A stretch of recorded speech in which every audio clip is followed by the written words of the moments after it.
बच्चों, आज हम 6th क्लास में आपका जो एक नई किताब है जिसमें हमारा अतीत भाग फर्स्ट की शुरुआत कर रहे हैं। इस किताब में सबसे पहला जो पाठ है उसका नाम है क्या, कब, कहाँ और कैसे। ठीक है, अब मैं आपको अतीत, देखो इतिहास की परिभाषा में सबसे अच्छी जो इतिहास की परिभाषा है वो ये है कि अतीत के अध्ययन को ही इतिहास कहते हैं।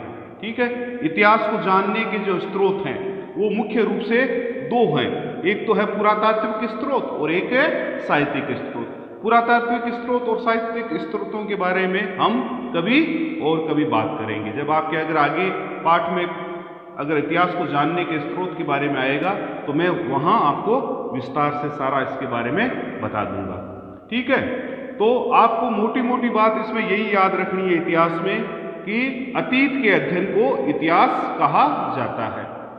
इस पाठ में सबसे पहले जो आपके दे रखा है वो ये दे रखा है, नर्मदा नदी के तट पर रहने वाले आरंभिक लोग में से कुछ कुशल संग्राहक थे।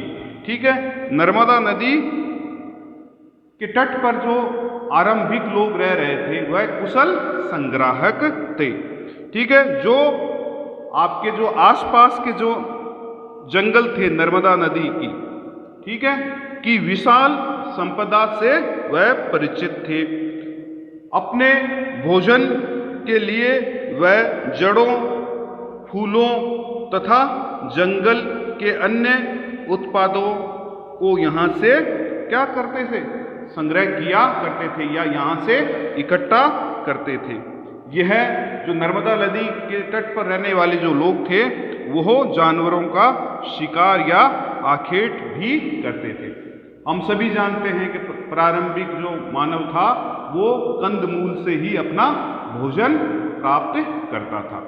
इसके बाद में आपके इस पाठ में बता रखा है, उत्तर पश्चिम की सुलेमान और किरथर पहाड़ियों में कुछ ऐसे स्थान है जहां लगभग 8000 वर्ष पूर्व स्त्री पुरुषों ने सबसे पहले गेहूं और जौ जैसी फसलों को उपजाना आरंभ किया और भेड़, बकरी, गाय, बैल आदि को पालतू बनाना शुरू किया।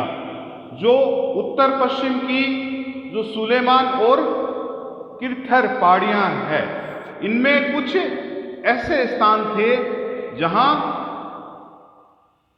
लगभग 8000 वर्ष पूर्व जो लोग थे उन्होंने गेहूं और जौ की फसल का उत्पादन आरंभ कर दिया।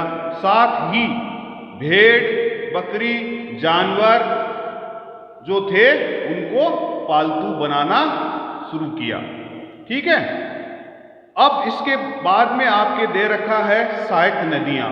कि सहायक नदी किसे कहते हैं, आप सभी जानते हो कि जो बड़ी बड़ी नदियां होती है उनकी कई सहायक नदियां होती है जो बाद में इन बड़ी नदियों में मिल जाती है।